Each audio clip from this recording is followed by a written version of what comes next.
السلام عليكم ورحمة الله وبركاته. ازيكم يا حبايبي؟ عاملين ايه؟ يا رب تكونوا كلكم بألف خير. النهاردة ان شاء الله جاية لكم فيديو مهم جدا جدا جدا، والعنوان زي ما انت شايفاه كده بالظبط، والله مش بكدب عليكي. وفعلا وداعا للشعر الابيض، وداعا للشعر المقصف، وداعا للشعر الناشف او اللي فيه هيشان، وداعا للشعر اللي فيه حكة او الشعر اللي فيه قشرة. عايزة اقولك كل المكونات اللي احنا هنستخدمها النهاردة طبيعية جدا، حاجات من الطبيعة، كلها اعشاب، ما فيهاش اي مشكلة. عايزة بس اطلب منك طلب، وده علشانك انتي مش علشاني. كل كلمة او كل حاجة هقولها في الفيديو ده مهمة جدا، يعني ضروري تسمعيه لاخره علشان تاخدي الخلاصة بتاعت الفيديو كله.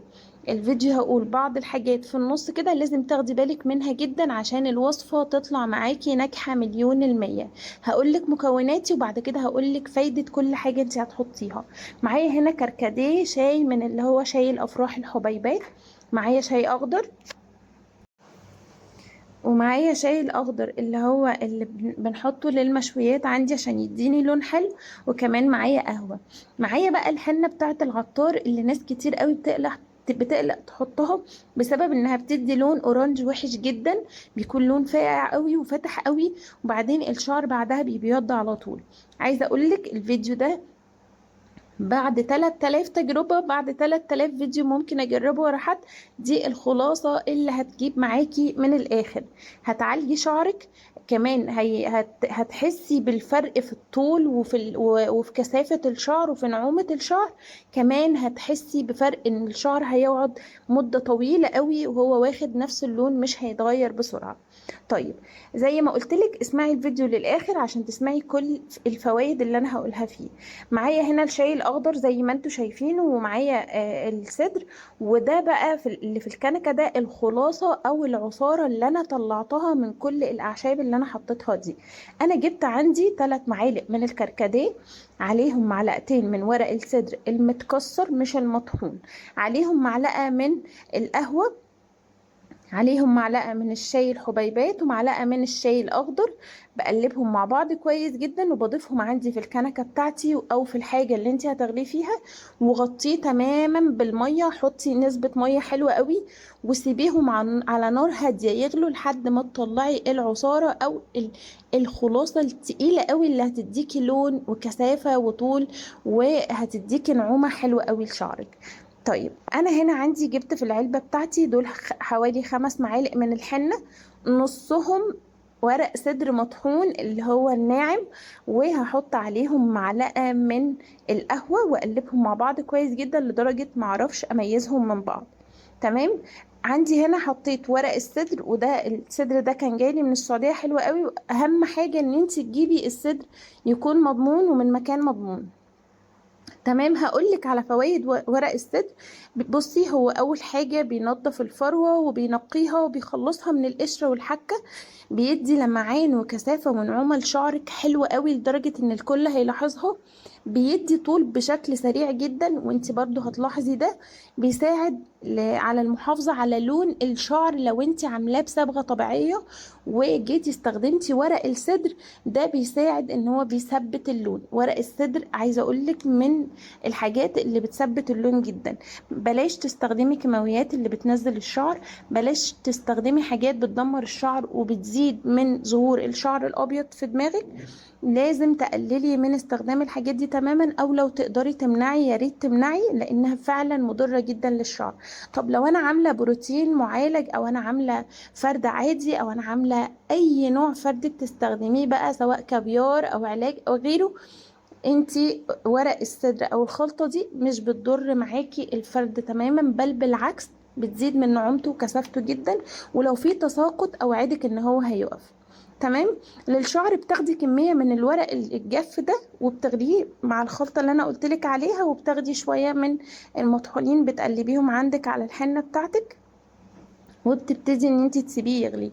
تاخدي بقى العصارة دي كلها، لو انا حطيتها عندي، ودي خطوة مهمة جدا، لو انا حطيت المادة السائلة بتاعتي، او لو حطيت الخلاصة الحاجات الحلوة قوي باللون الحلو قوي ده على الحنة بتاعتي وهي سخنة او لسه نازلة من على النار، انا كده فسدت الحنة واستحالة تديني لون. يعني هتبصي تلاقي لون بسيط جدا من اللون بتاع الاعشاب اللي انت غليتيها، ويعني مش هيقعد معاكي كتير.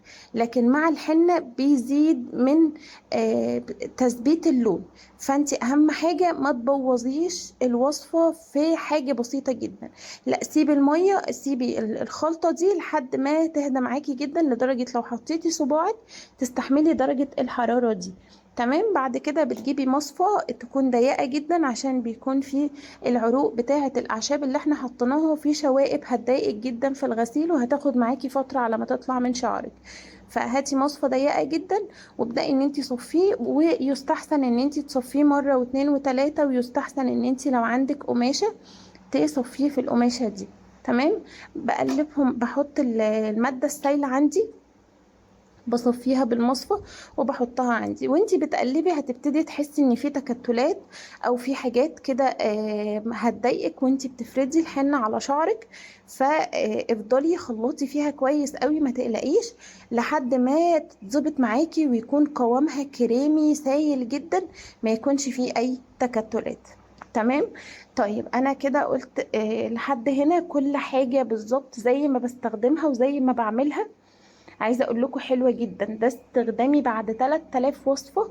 الوصفه الوحيده اللي جابت نتيجه مذهله معايا هي الوصفه دي.